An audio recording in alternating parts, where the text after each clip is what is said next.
Very good morning to everyone. We will be starting with the new chapter today. Uh, so, this is the chapter what I will be doing today. Final accounts of manufacturing concern. So, we will be starting with final accounts of manufacturing concern. Now, final accounts is not a new chapter to you all. It is not a new chapter to you all. You all are doing final accounts from your junior, from your FYJC, first year junior college. You all are familiar with this final accounts. Now what do you mean by final accounts? Final account means finalizing the accounts. When one does business is done with the intention of profits. हम business क्यों करते हैं? Profit कमाने के लिए. तो how will you come to know that you are doing profit or not? So you will come to know about your profits when you finalize your accounts. So fine, जब हम accounts को finalize करते हैं, that time you will understand whether you are making a profit or a loss. मतलब for example, I have money and मैंने suppose I have money and I thought, मैंने सोचा चलो बिजनेस करते. तो मैंने बिजनेस किया. बिजनेस एक दिन किया, 4 दिन किया, उसमें मुझे अच्छा सेल्स हो रहा है. तो can I say that I am making a profit?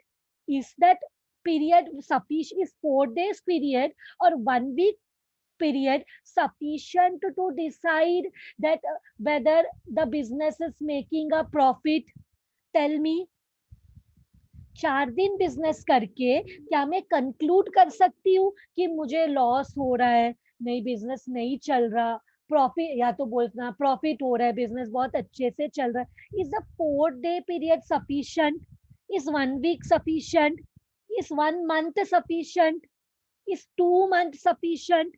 No. तो हमने अकाउंट्स में क्या सोचा है कि अगर किसी का सोचना है कि मतलब डिसाइड करना है ऑन प्रॉफिट्स, तो at least we should take a period of 1 year. Because ऐसा 1 year लेने का एक और तरीका है. जब हम गवर्नमेंट को टैक्स पे करते हैं तभी भी हम एनुअली पे करते हैं. सो correct, when we pay tax to the government it is also done annually. So हम जब हम सैलरी महीने के हिसाब से गवर्नमेंट को टैक्स नहीं देते, तो हम प्रॉफिट्स क्यों महीने के हिसाब से दे? वैसे तो महीने में भी समझ में आता है कि ये महीना प्रॉफिट हुआ है, ये महीना लॉस हुआ है. लेकिन हम लोग नॉर्मली क्या करते हैं? व्हेन वी पे टू द गवर्नमेंट वी पे टैक्स ऑन एनुअल बेसिस. तो इसलिए we finalize our accounts so that we can come to know to कि yearly कितना profit हुआ है, and accordingly we can pay our taxes to the government. So that is also one of the reason to finalize the account annually, yearly. तो यहाँ पे ये chapter में हम फाइनल अकाउंट्स के बारे में सीखेंगे. And final accounts of a manufacturing concern, about a manufacturer who manufactures goods in a factory. So हम लोग यहाँ पे जो फाइनल अकाउंट करने वाले this year in this semester is related to final accounts of a manufacturing concern. Now what is a manufacturing concern? When you ask what is a manufacturing concern, manufacturing concern is a yes, it's a production base. तो मतलब जहाँ पे like someone like Sheikh said, हम क्या करते हैं in final account of manufacturing concern means यहाँ पे एक फैक्ट्री रहेगा where production will be carry down. तो हम लोग यहाँ पे क्या करेंगे? हम यहाँ पे प्रोड्यूस करके see it is manufacturing concern. तो मैन्युफैक्चरिंग कंसर्न क्या करते हैं? प्रोडक्शन करते हैं. तो प्रोडक्शन करने के लिए क्या चाहिए? फैक्ट्री चाहिए. सो here, and this is also related to a, matlab this is a manufacturer. Means एक मैन्युफैक्चरर रहेगा तो वो अपना फाइनल अकाउंट्स कैसे फाइनलाइज करता है, what all accounts he will be preparing, हम वो देखेंगे. A manufacturer, how does he finalises his accounts, what all items. 1 minute, let us see in the next slide what all items he will be preparing.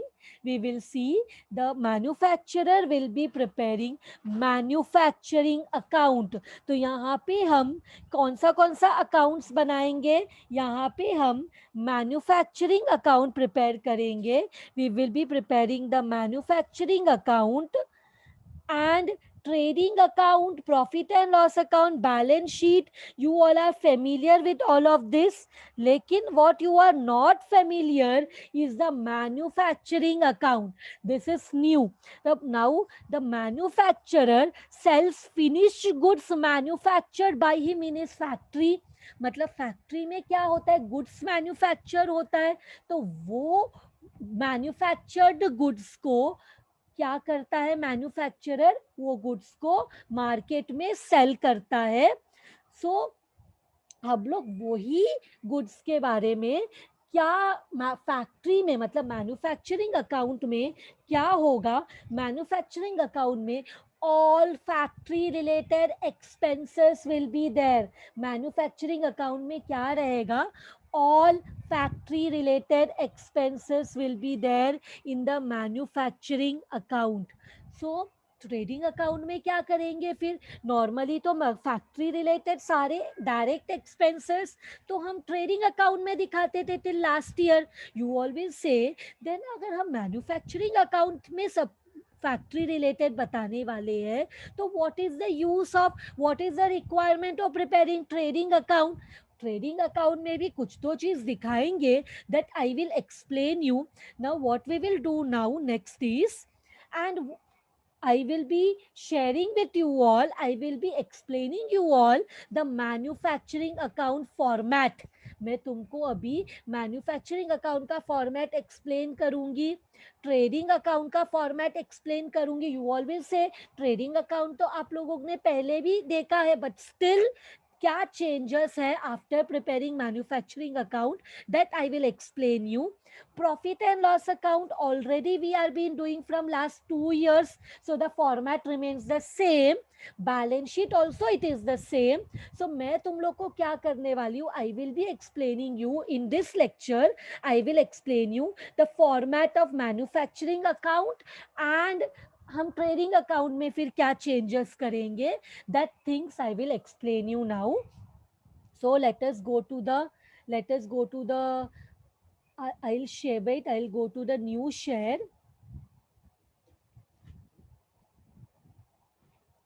Tell me whether this is visible to you all, whether this screen is visible to you all. Can all of you see this? ये file दिख रहा है सबको जो मैंने अभी share किया, final account of manufacturing concern, format of manufacturing account. Can all of you see this? Format of manufacturing account. So format of manufacturing account कैसे रहेगा, particulars, inner amount column, outer amount column, debit side and credit side. So यहाँ पे दो sides है, this one is the debit side and this one is the credit side. Any confusion till here? This is what you all know. Now what I will do is, ये जो manufacturing account है ये किस लिए prepare होता है, because the business is related to production. So production करने के लिए हमें क्या चाहिए, can anyone tell me? production करने के लिए हमें क्या चाहिए होता है, what do you want to do the production? Production के लिए we require very good raw material, we require raw material. So यहाँ हमारा मैन्युफैक्चरिंग अकाउंट हम स्टार्ट करेंगे टू. अब manufacturing account is a nominal account. Debit side में सब expenses रहेगा. सो हमें किसका एक्सपेंस, अभी रॉ मटेरियल खरीदेंगे तो खर्चा होगा. सो यहाँ पे the manufacturing accounts start with raw material consumed. Consumed का मीनिंग होता है used. What is the meaning of consumed? Consumed means used. Consumed means used. So raw material used या रॉ मटेरियल कंज्यूम्ड. तो हमारा manufacturing account start होता है raw material से. As you told, to produce anything we require material. To produce anything we require material. And पूरे साल में कितना मटेरियल कंज्यूम हुआ है ये हमें समझ में आएगा when we look into the manufacturing account. So this raw material consumed lets us know that in the whole year कितना मटेरियल यूज हुआ है. सो मटेरियल यूज करने के लिए हम हमेशा क्या करते हैं, सबसे पहले लिखते हैं opening stock. Opening stock, opening stock. तो ये ओपनिंग स्टॉक किसका रहेगा? ये ओपनिंग स्टॉक रहेगा opening stock of raw material. Opening stock of raw material क्या होता है? Can anyone tell me? जिस हमने अगर आज हमारा ईयर स्टार्ट किया तो बिगिनिंग डेट में हमारे पास जितना भी रॉ मटेरियल होगा that is known as opening stock of raw material. This will be given in the question. What is opening stock of raw material? This is the closing stock of last year's raw material. Last year में जो material बच गया will become the opening stock of raw material of the current year. Any confusion till year?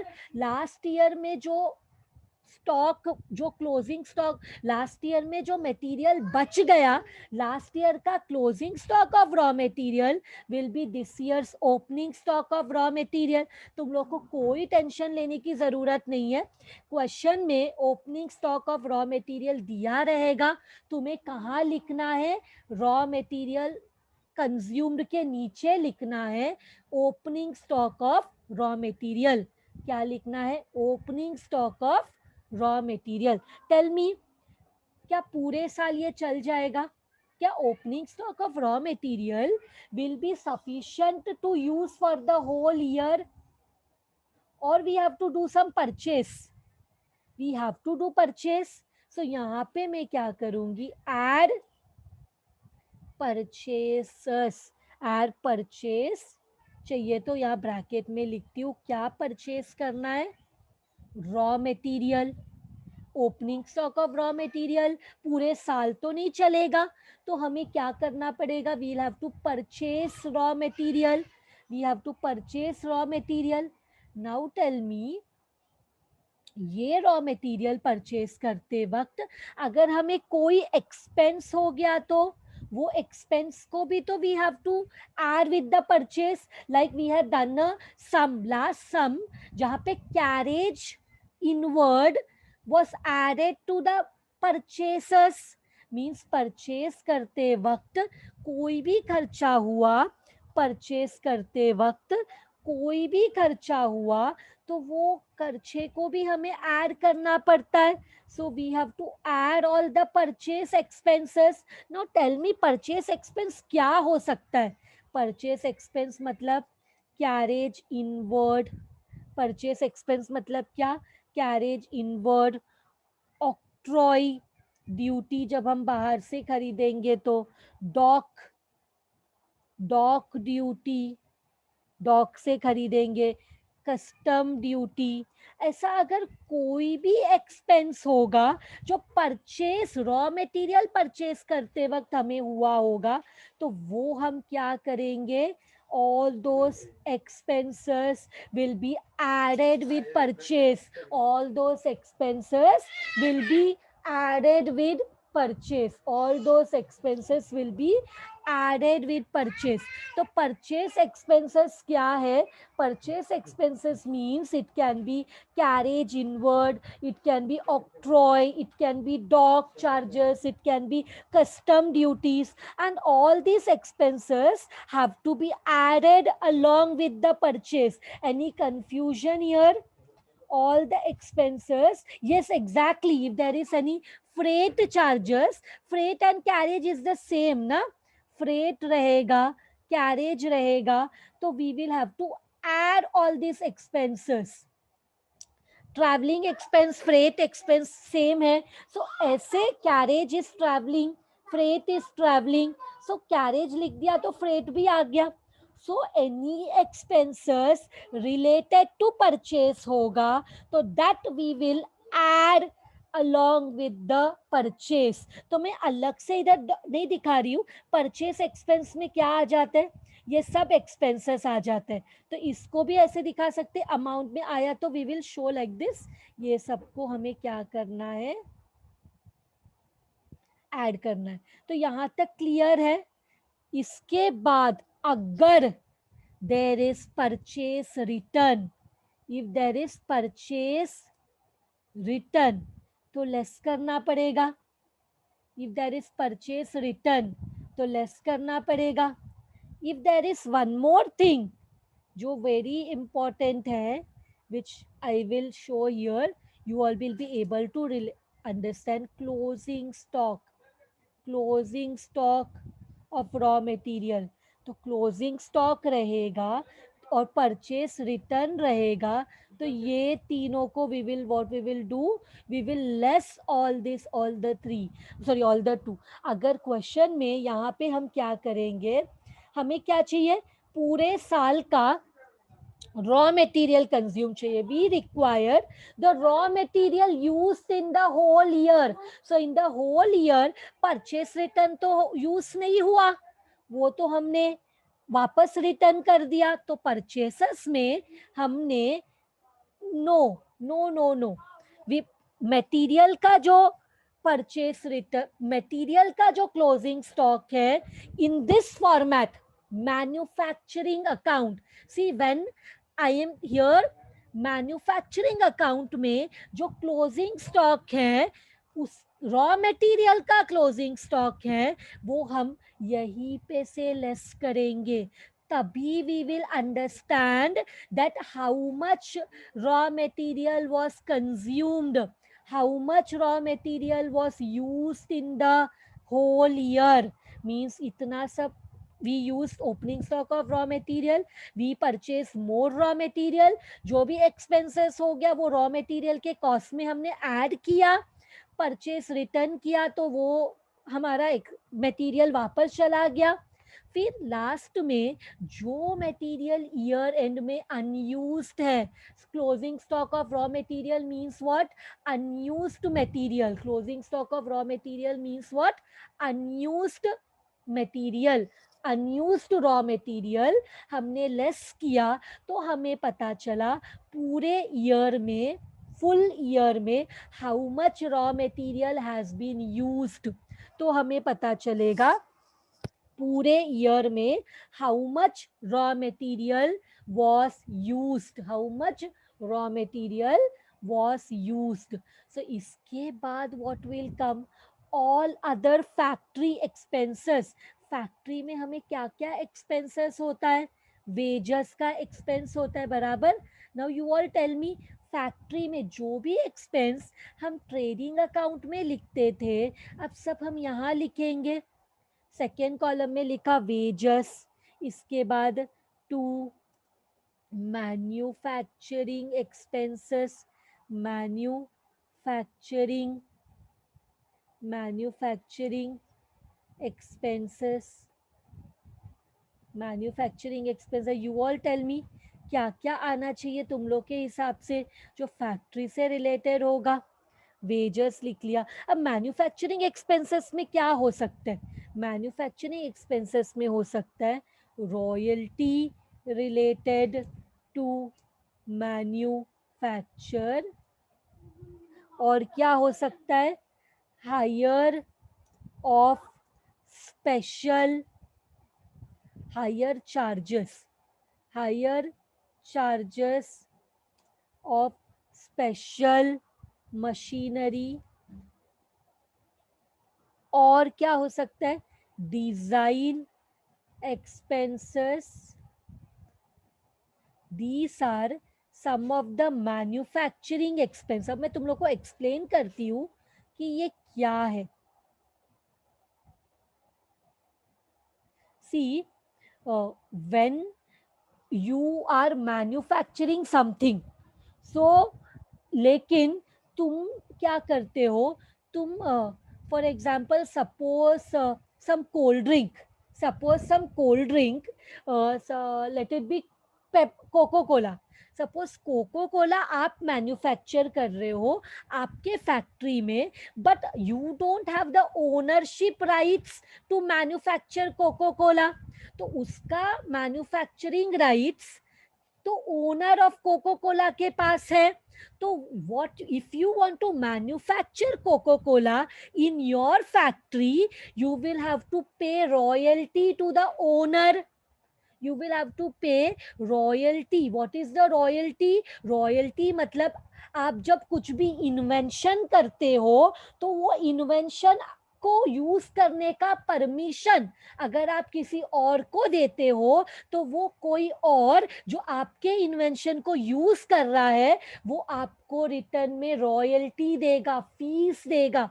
Means whenever you are using the inventions of some other person, you will have to pay some fees to that person.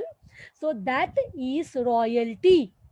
So royalty related to manufacture means I am manufacturing something which I don't have the right to manufacture. So जिसके पास वो right है manufacturing का उससे मैं permission लेती हूँ that give me the permission to manufacture this item, and when that permission is received I have to pay the fees. That fees is known as royalty. तो ये तो factory का expense है. Now second one, higher charges of special machinery. Suppose I want to manufacture some product which requires a special kind of machinery. तो मैं ये machinery खरीदना नहीं चाहती हूँ because it's very expensive.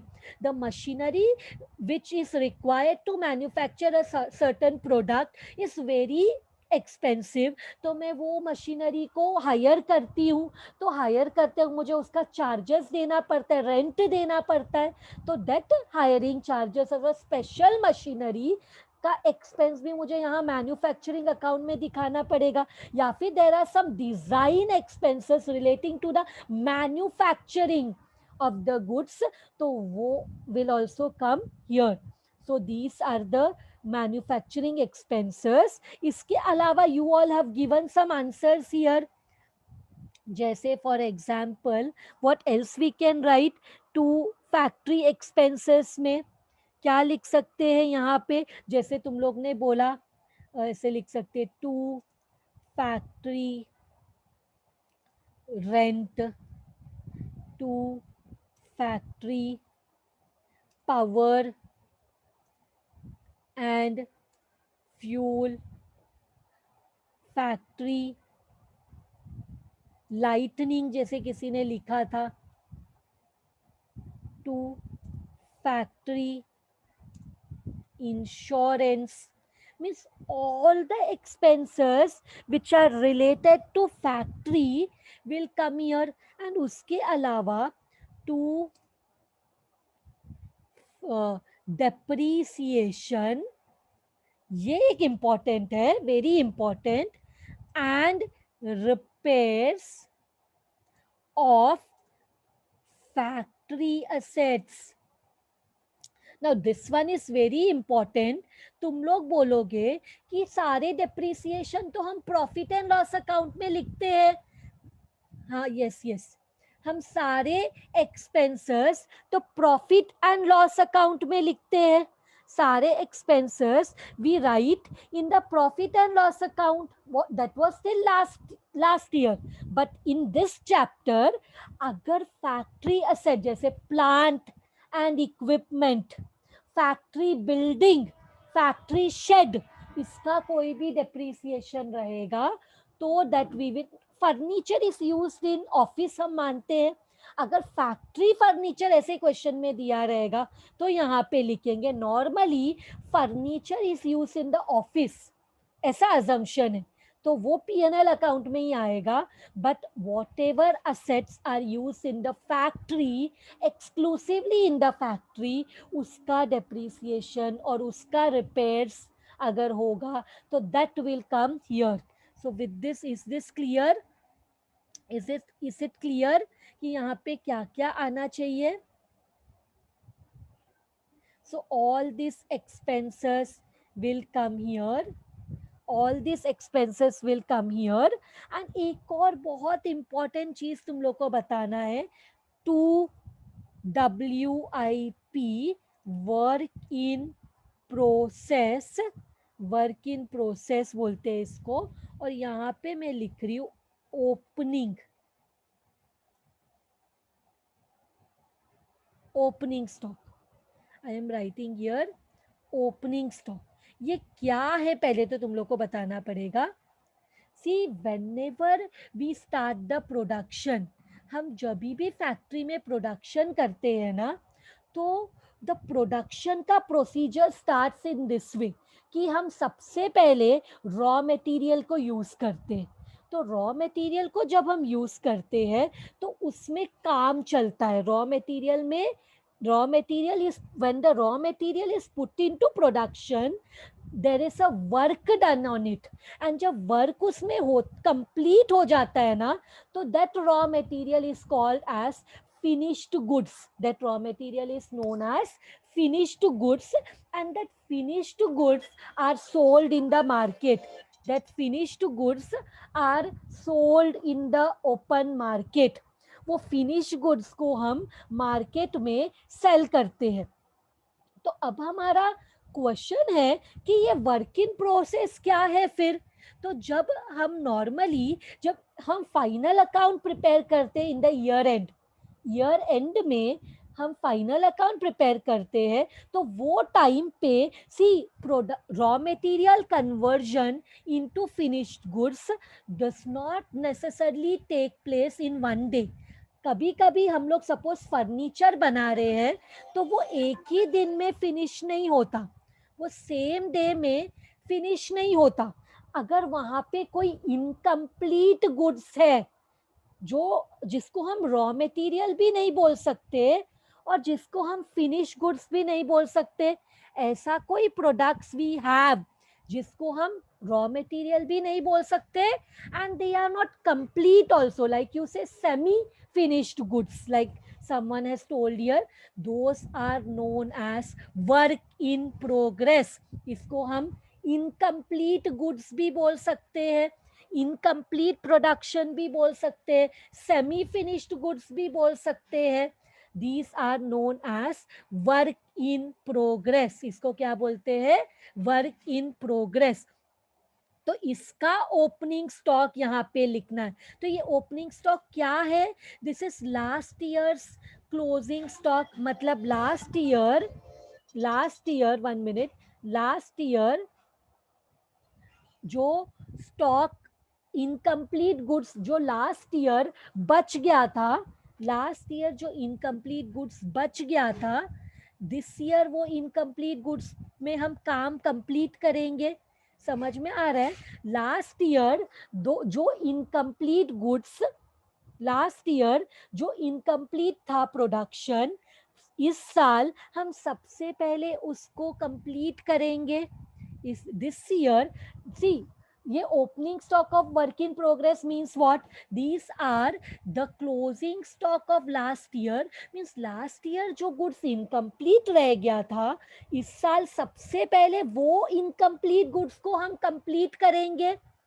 So that is, तो हमें क्वेश्चन में सिर्फ ये तुम्हारे समझने के लिए I have told you that what is work in process and वो क्या है। हमें क्वेश्चन में तो opening stock of work in progress दिया रहेगा, तो हम वो यहाँ पे लिखेंगे। वो हम कहाँ लिखेंगे?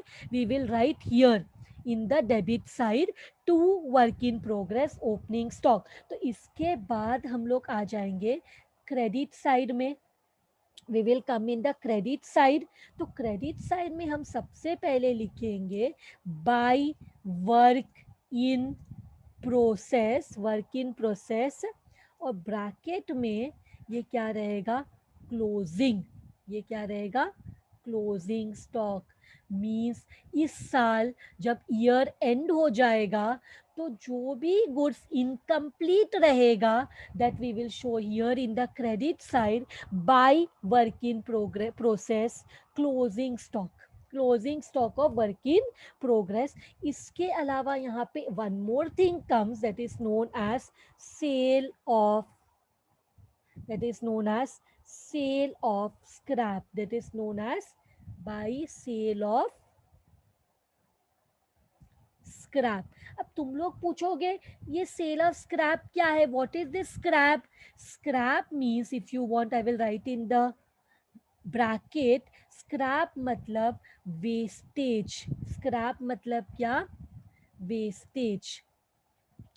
तो व्हेनेवर प्रोडक्शन हैपेंस, जब भी फैक्ट्री में प्रोडक्शन होता है ना, तो प्रोडक्शन के टाइम पे बहुत सारा मटेरियल वेस्ट हो जाता है। Means when the workers are collectively doing the production, मिलकर प्रोडक्शन करते हैं, तो नहीं चाहने पे भी वेस्टेज होगा। वेस्टेज नहीं होगा करके हम कभी गारंटी नहीं कर सकते। See when you are pouring water from one glass to another glass, आप जितना भी अवॉइड करो कुछ तो ड्रॉपलेट्स नीचे गिरेगा।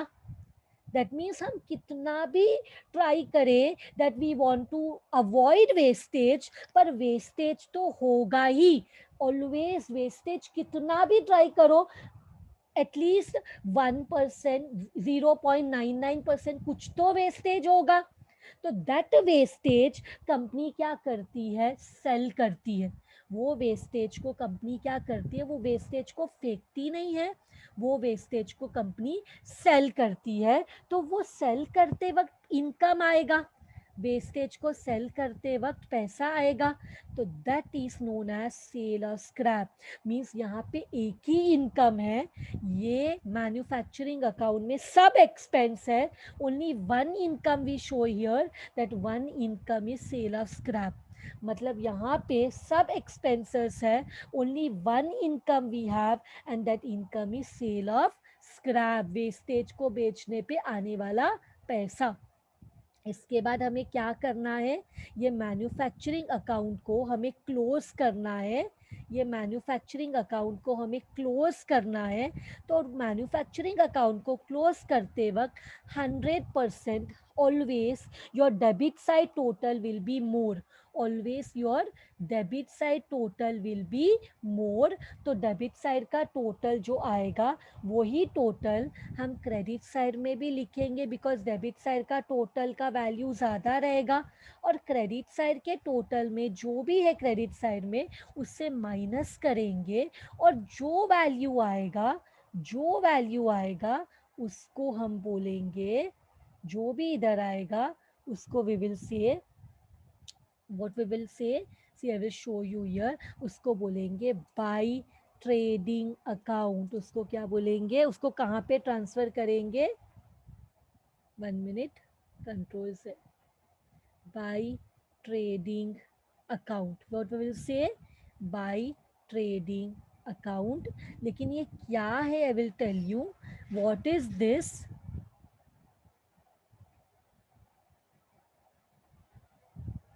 By trading account, this is in bracket, I will write cost of production. What is it?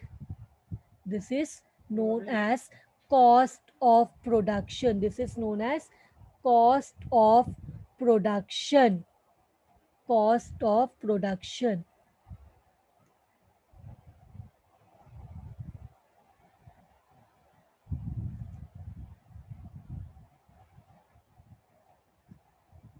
इसको बोलेंगे cost of production means production करने का कॉस्ट. What is it? हम मैन्युफैक्चरिंग अकाउंट में क्या करते हैं? हम मैन्युफैक्चरिंग अकाउंट में प्रोडक्शन कर we in the manufacture means we are doing production. So manufacturing account से हमें क्या मिलता है? मैन्युफैक्चरिंग अकाउंट से हमें प्रोडक्शन मिलता है.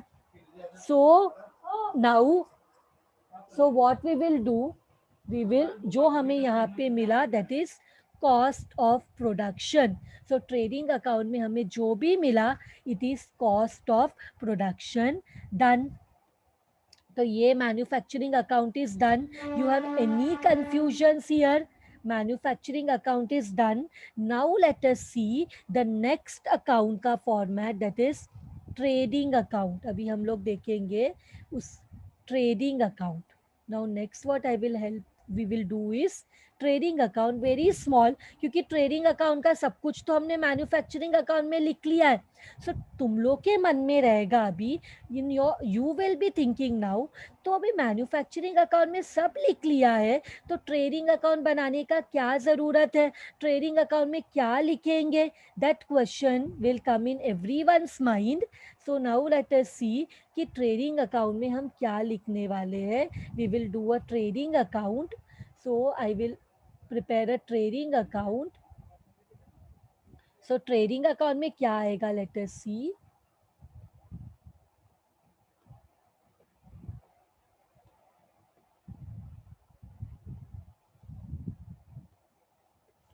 So particulars, rupees, rupees, particulars, rupees, rupees. So सबसे पहले देखो हमने क्या किया, WIP लिख लिया है, रॉ मटेरियल लिख लिया है, क्या बचा? यहाँ पे हम लोग हमेशा ट्रेडिंग अकाउंट में पहले ओपनिंग स्टॉक लिखते हैं. तो ओपनिंग स्टॉक किसका बचा है अभी? फिनिश गुड्स का. So here we will write the opening stock of finished goods. Now यहाँ पे एक और चीज आएगा that is see here buy trading account. buy trading account.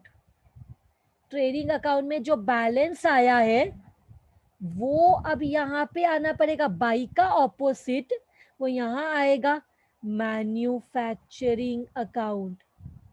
Manufacturing account. So वो ट्रेडिंग अकाउंट था और यहाँ पे बाई मैन्युफैक्चरिंग अकाउंट. ये कहाँ से आया है? ये हमारा कॉस्ट ऑफ प्रोडक्शन है. Cost of production transferred. Cost of production transferred. So here we will write cost of production transferred. And यहाँ पे अभी हमने अभी तक सेल्स के बारे में तो देखा ही नहीं है. वी हैव टिल नाउ ये क्या सेल करते हम सेल क्या करते हैं? फिनिश्ड गुड्स ना. What do we cell?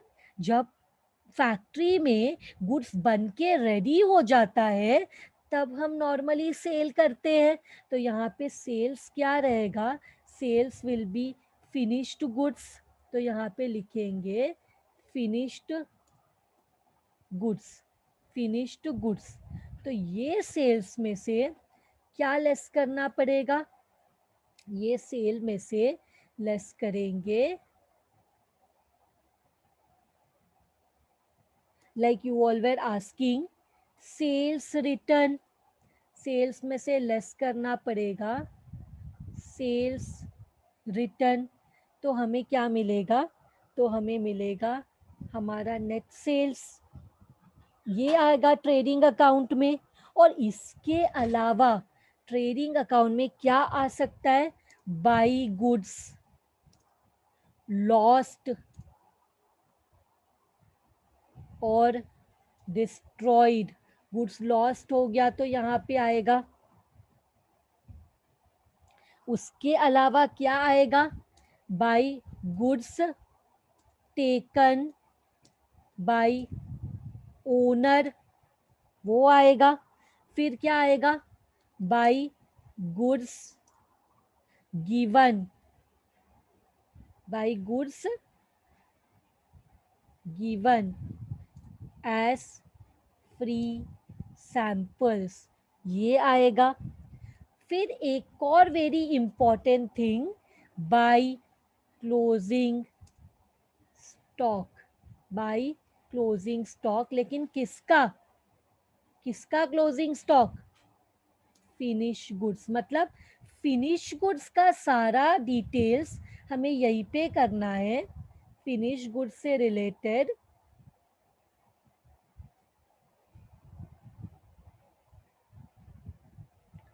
So this is done. Now अगर कभी भी वन मोर थिंग, कभी कभी क्या होता है पता है, हम फिनिश गुड्स भी परचेज करते, when ever suppose there is finished goods, there is finished goods purchase question में बोला गया है, तो यहाँ पे परचेसेस भी आ सकता है, लेकिन उसके लिए क्वेश्चन में बोला होना चाहिए that the purchase is of finished goods. तो अगर फिनिश गुड्स का परचेस कभी रेयरली हो गया, normally because it's a manufacturing concern they will purchase raw material only, but अगर it is given purchase of finished goods तो यहाँ पे आ सकता है। अब इसको बंद करेंगे, ट्रेडिंग अकाउंट को बंद करेंगे, तो देखेंगे कौन सा साइड हैवी है। अगर क्रेडिट साइड ज्यादा रहेगा तो क्या बोलेंगे, if the credit side is more तो what is it called, what is it called, answer gross profit carried down. Same way अगर डेबिट साइड ज्यादा रहेगा तो, अगर डेबिट साइड का टोटल ज्यादा रहेगा तो क्या बोलेंगे, by gross loss carried down. Any confusion till here? This format is also done. Oh, this format is done. With this I wind up with this lecture. इसके बाद नेक्स्ट लेक्चर में we will do the sums.